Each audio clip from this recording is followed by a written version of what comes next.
Baiklah, di sini saya akan menjelaskan tentang mitigasi bencana. Apa sih mitigasi bencana itu? Mitigasi bencana merupakan sebuah rangkaian upaya guna mengurangi risiko bencana, baik lewat pembangunan fisik atau penyadaran dan peningkatan kemampuan dalam menghadapi ancaman bencana. Jadi, secara simpelnya, mitigasi ialah upaya untuk mengurangi risiko bencana, baik bencana alam alias natural, disaster maupun bencana ulah manusia alias man-made ataupun yang disebut disaster, sehingga jumlah korban dan kerugian bisa diperkecil. Negara pertama adalah Jepang. Langkah-langkah Jepang untuk melakukan mitigasi bencana dijelaskan oleh ahli bencana Jepang. Setelah tsunami yang melanda wilayah Jepang pada tahun 2011, negeri itu memetik pelajaran berharga. Hal ini terjadi karena tsunami yang terjadi saat itu melampaui perkiraan, sehingga banyak infrastruktur yang dibangun untuk menahan gelombang tidak berhasil. Seperti yang kita ketahui bahwa pada tahun 2011, Jepang dilanda tsunami, di mana tsunami yang begitu dahsyat memporak-porandakan negara Jepang. Karena tidak ingin terulang kembali, maka negara Jepang melakukan berbagai upaya pencegahan. Langkah pertama yang dilakukan pemerintah Jepang adalah dengan mengidentifikasi bencana. Apa jenis bencana yang beresiko terjadi di suatu wilayah? Selanjutnya dengan membuat perkiraan atau estimasi ancaman bencana. Lalu, yang kedua yaitu dengan melakukan mitigasi baik struktural dan non-struktural. Mitigasi struktural misalnya melalui berbagai pembangunan seperti rumah tahan gempa, tanggul pantai, dan infrastruktur lainnya. Sedangkan non-struktural misalnya melalui pendidikan, kampanye, dan lainnya. Setelah itu, informasi mengenai resiko bencana dan upaya mitigasinya ditayangkan di berbagai media. Secara detail, pemberitaan media berisi skenario terburuk yang mungkin terjadi karena satu jenis bencana dan bagaimana upaya mitigasinya. Chili merupakan salah satu negara yang sering mengalami gempa. Seperti Indonesia pula, Chili dilewati cincin api, jalur alami nyaris berbentuk tapal kuda yang mengelilingi cekungan Samudra Pasifik sepanjang 40.000 km. Kawasan cincin api merupakan tempat tumbuh banyak gunung api aktif, pun lokasi super gempa bumi dunia.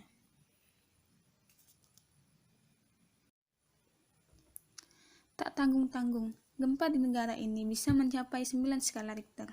Gempa juga terjadi dengan frekuensi yang cukup tinggi setiap hari.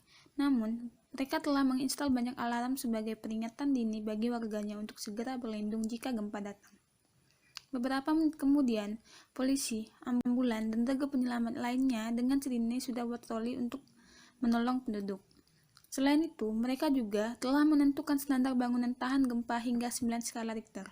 Bangunan boleh saja retak atau mengalami kerusakan lain, tetapi dipastikan tidak akan roboh.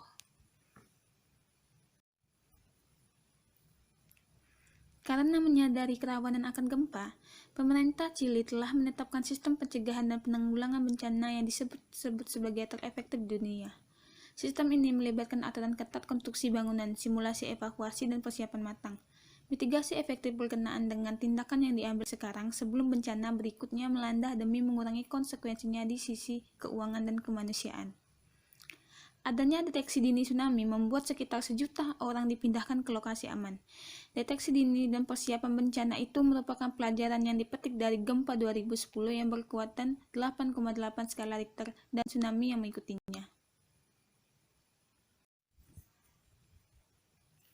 Dalam latihan tersebut, digelar pula simulasi jika Chili diguncang gempa 9 skala Richter yang berepicentrum Santiago. Dan itu bukan latihan sekali jalan. Dalam skala luas, warga dibiasakan melakukan drill evakuasi minimal 6 atau 7 kali setahun di seluruh kawasan. Warga juga dianjurkan untuk menjauhi pantai. Hal penting lain adalah membuat standar kekuatan bangunan. Pemerintah membuat aturan ketat yang mensyaratkan bangunan baru untuk bisa bertahan dari gempa berkekuatan 9 skala Richter. Bangunan dimaksud boleh saja mengalami retak miring atau dianggap sudah tak layak huni setelah gempa, tapi ia tak boleh roboh. Yang berikutnya adalah negara Meksiko.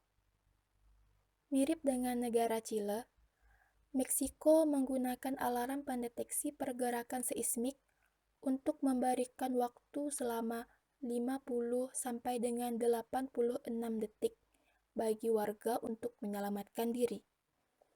Selain bunyi alarm, pemerintah Meksiko juga memberikan pesan singkat massal melalui ponsel. Tidak hanya berhenti di situ, mereka juga telah membuat aturan standar konstruksi bangunan dan infrastruktur, serta sistem penanganan pasca bencana yang berusaha untuk mengakomodasikan orang-orang yang paling membutuhkan bantuan dengan prioritas yang sudah diatur. Tentunya, kaum marginal harus didahulukan. Kaum marginal di sini diartikan sebagai masyarakat kecil ataupun kaum yang terpinggirkan. Amerika Serikat. Sebagaimana yang kita ketahui, Amerika Serikat merupakan negara dengan wilayah yang luas dan mempunyai karakter wilayah yang beragam. Negara ini juga dikelilingi banyak bahaya bencana alam. Tidak hanya gempa bumi, tetapi juga angin dan badai yang tidak tanggung-tanggung besarnya.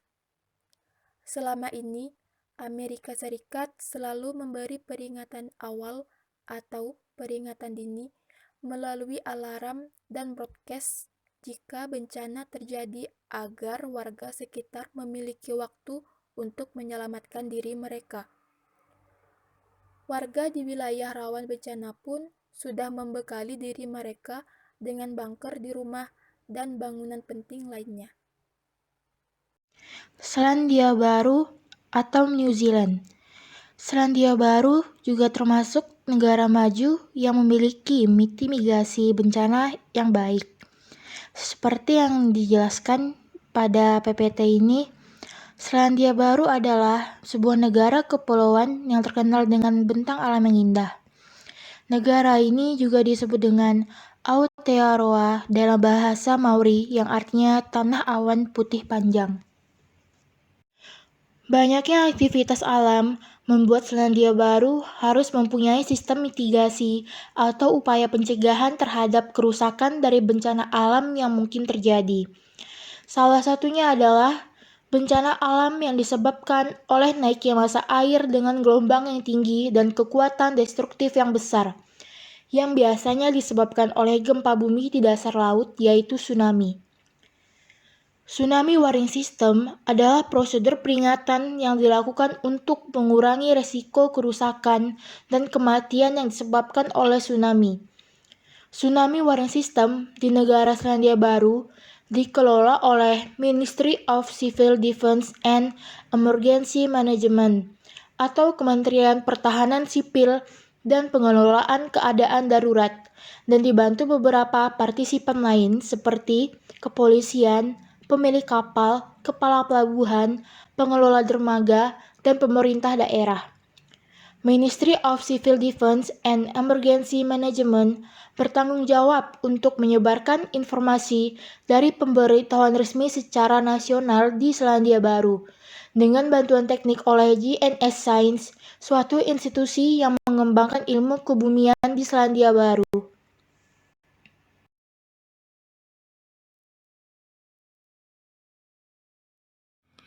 Indonesia.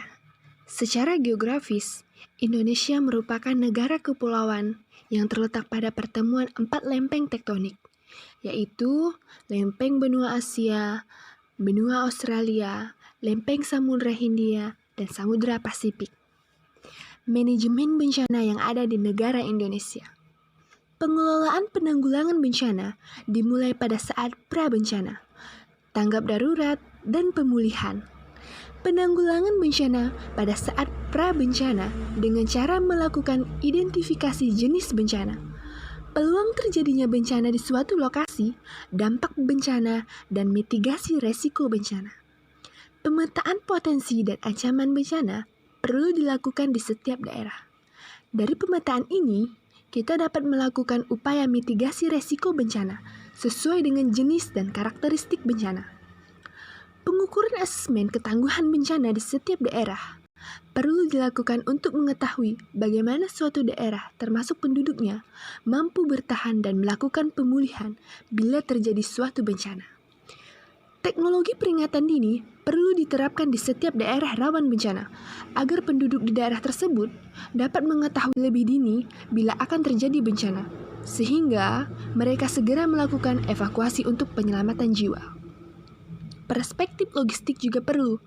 Logistik merupakan peran penting dalam upaya penanggulangan bencana, terutama pada saat pra-bencana, kesiagaan, dan respon penanggulangan bencana. Untuk memastikan tujuan tepat, yaitu yang pertama, tepat jenis bantuan barang. Yang kedua, tepat kuantitas. Yang ketiga, tepat kualitas. Yang keempat, tepat sasaran. Yang kelima, tepat waktu. Yang keenam, tepat pelaporan. Dan yang terakhir, tepat biaya. Pengelolaan logistik yang efektif, efisien, dan andal menjadikan faktor penting dalam penanggulangan bencana. Bencana dan tindakan destruktif menurut upaya logistik yang lebih tinggi dalam hal pengetahuan dan biaya, karena kejadian bencana mendadak memerlukan respon yang sangat cepat di daerah-daerah yang hancur.